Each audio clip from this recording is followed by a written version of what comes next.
I mean, if you walk through this garden, I'm sure there's a lot of fruit on these vines that I can't see. You know, I'm legally blind, so my fine focus is gone. But I bet you there's tons of fruit on these plants that someone's supposed to come help me pick this evening because we go to market in the morning. Okay. Now this is what I call a failed crop year. Usually this time of year I will have sold over $800 worth of produce, and my garden would be on full, and I'd be replanting, and it would still be luscious. If you come back at the end of next month, this garden should look like it's supposed to. So instead of getting 2 growing seasons this year, I'm only going to get 1. A lot of people have run into trouble of propagating their gardens, and I haven't had a chance to revigorate my soil for the last 2 years because of illness. So this year, I've got to start all over again, get my soil back in order, and be ready for next year. One thing about it, I won't be hungry. I'll be able to pull enough food out of here to serve me until this time next year. And there'll still be enough to sell and enough to give away. Okay. And across the street, it's a little bigger than this, but I've got that dreaded issue of bindweed. And so I've had to go back and redo and redo and redo. So what I did is, instead of depending on just this garden, that's my new adventure, because there's a lot of money in those boxes right there. Yeah, I don't do white sugar, so it works for me fine. I know it But does. that second super you see was the one that I bought last year. And I can tell you that 3 of those supers are full of honey, so you've got 30 frames. You get at least a quart, so I've got at least 30 frames of 30 quarts of honey sitting in that one hive. how much does a quart fetch at market? Oh, we don't do the quarts, we do ounces. Ounces? Oh! Break it down. We do ounces. It's 7 ounces to a jar. You get about 5 jars to a quart, so that's about $40 a quart. Oh, Okay, I'm doing the math now. that's $40 a quart. You understand? It's called voodoo economics. We don't do wholesale.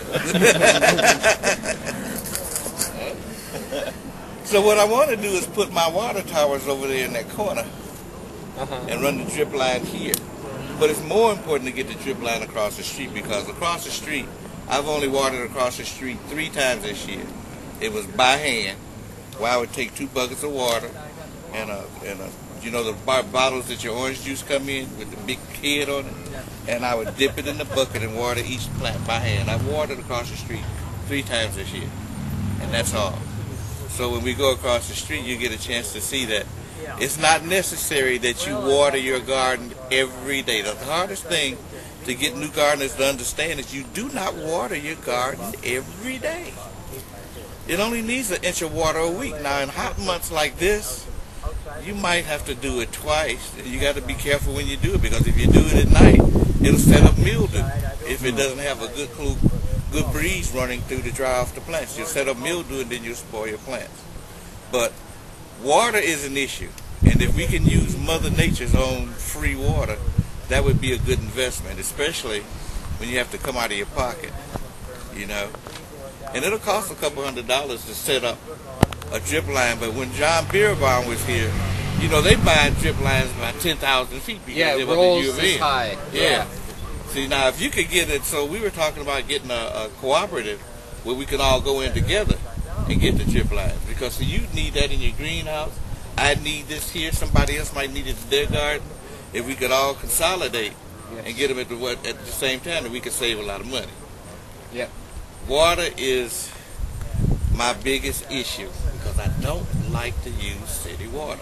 And with the drip line, the spouts are set in a way that it only waters at the plant, so you don't water weeds. The only water the weeds will get is what Mother Nature gives them, because I won't help them at all. Now, let's see. Anybody know what this is? Oh, I wanted to show you this one other thing. When we were talking about layers and stacking, well, if you take a look over here at my corn, you will find that right on the other side of my corn, I've What is planted it? No, what is it? Purslane? Purslane. Oh, yeah. some pole beans. And instead of the three sisters, I call it sister. So you want to get your corn up high enough, you know, ahead of time. You don't want to start them exactly at the same time because the bean will outgrow the corn. So what you want to do is, now that my beans are coming in and I haven't looked, I'll be able to string my beans to this corn, and long after I've picked this corn will be my trellis for my green beans.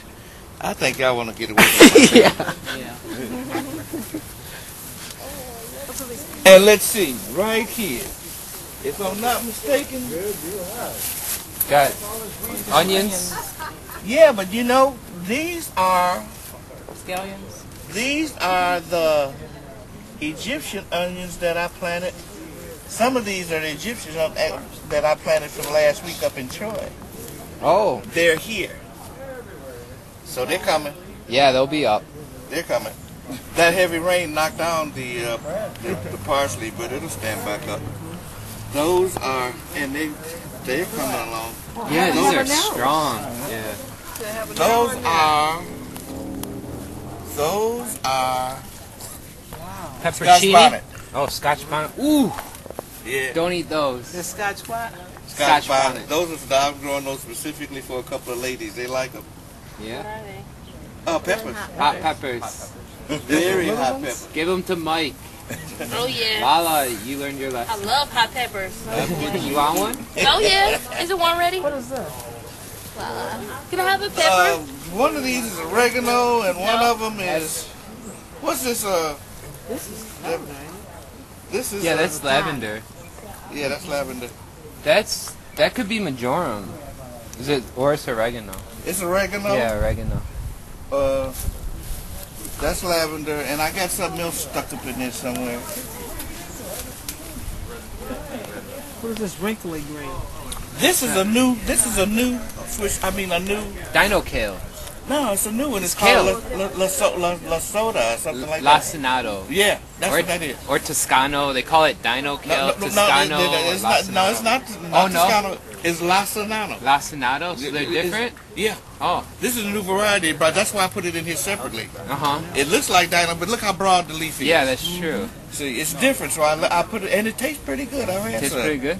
Yeah, Love. I don't care for kale that much, but I like this. Yeah. I took this narrow. kale and chopped it up, It's not and then narrow. I had a yellow squash sitting around, and I diced it and set it on top with a little bouillon and some onion. My big toe shut up in there just like that. Oh, sounds good. So you see how I'm trying to, you know, Yeah. and see, these are my cold frames, but I've got new ones. I've got big hoops that are in the garage. I didn't want to leave them out, but I've got oval hoops that go around like this now, and there'll be 3 on each one. But this is where I grow my spinach in the winter. And see, by May, it's all sold, but my spinach comes in by being in the raised beds. When I grow it out there, the ground gets a little cold, but in the raised beds, it comes out so sweet because it pulls out all that tartness and it's just all those sweet sugars in it. And it is absolutely fantastic. I never have a problem selling my spinach in the spring. You just have to get it out of the way. This is another garden mix that I cut back. But the wizards, Purslane. no, the flea beetles got into the brassicas of this spinach so bad that I pulled it out. So I can plant some spinach in here, or maybe some more of this this garden mix. These are lettuce. Yeah, you can have all the purslane you want. See that? Look, I've had so much purslane in here that I could fill up that bed this high.